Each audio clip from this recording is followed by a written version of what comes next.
And joining me now is Dr. Joe Felter, retired U.S. Army colonel who served in Afghanistan and is now a senior research scholar at Stanford Center for International Security and Cooperation.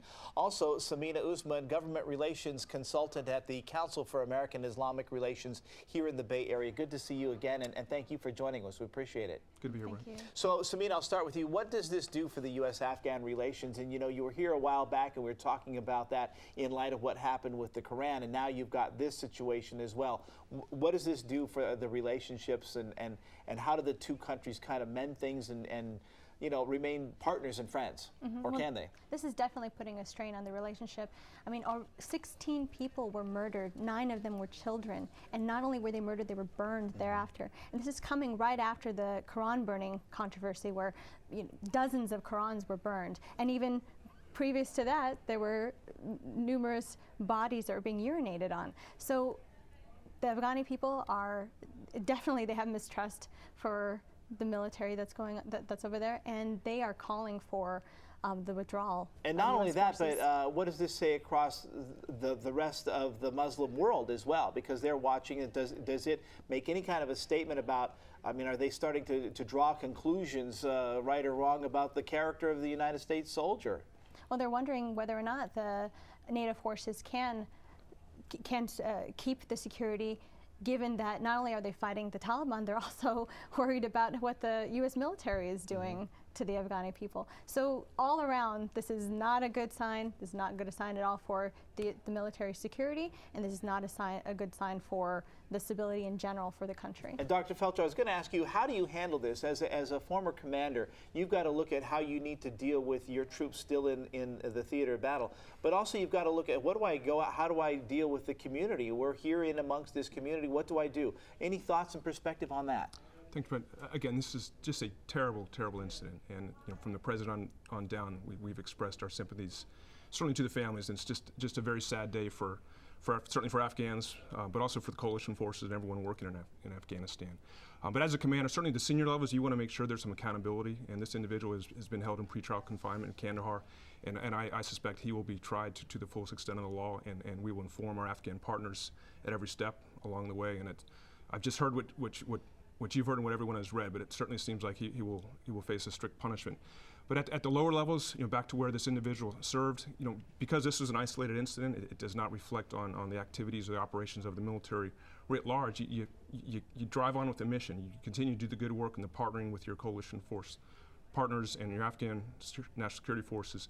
So you drive on with the mission, and this is a terrible, terrible incident that will strain the relationship, but I think as a commander you have to recognize the strategic interest that you share with the Afghans and drive on to achieve that. What do you do with this message, and do you have a sense for how far it's spreading, given, again, if you're talking about what happened with the Quran, that's more of a broader religious issue that could affect a broader spectrum of people. In this case, it's more of an isolated incident, but does that message still spread beyond this community and Afghan itself?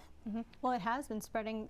Pictures, gruesome pictures and video have been showing up all over the world that have not been shown in the States, and so it is creating a very, an angry sentiment across the world.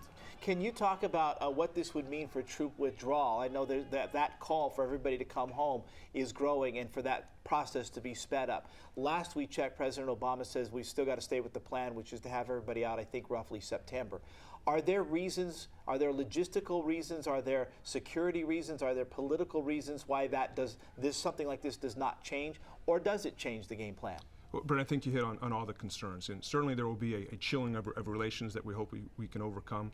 But we have the same shared objectives, and that's to build the security forces and build government capacity so the Afghans can defend themselves and govern themselves. And I think a premature withdrawal is certainly not in the interest of the Afghans, although the President has laid out a deliberate plan to leave, certainly by 2014. I think sticking to that plan and withdrawing on that timetable seems to be the best course of action. I don't want to speculate too much because, as you know, and you mentioned earlier, we've all just kind of read and seen what we've seen concerning the circumstances here, so we can't speak directly to that. There is a report that this soldier had already served a tour in Iraq, that there was and there was an IED attack at some point. He suffered some kind of head injury during one of those attacks. So you've got the multiple tours of duty, you've got an attack. I don't know that it's post-traumatic stress disorder. I don't know what the soldiers faced there. I don't know what led this particular soldier to do what he did, allegedly. But can you talk about those kinds of stresses? How do you as a commander sort that out? How do you know when one of your troops might be at a breaking point? And after the fact like this, how do you go back and kind of sort through this to try to figure out what happened and address it? How do you walk through all of that? Certainly, while you're deployed, it's the responsibility of leaders at every level, down to the squad leader, to look at the troops and know how those men and women are holding up, and to report anything that would be of concern. And certainly, this soldier, 3 tours.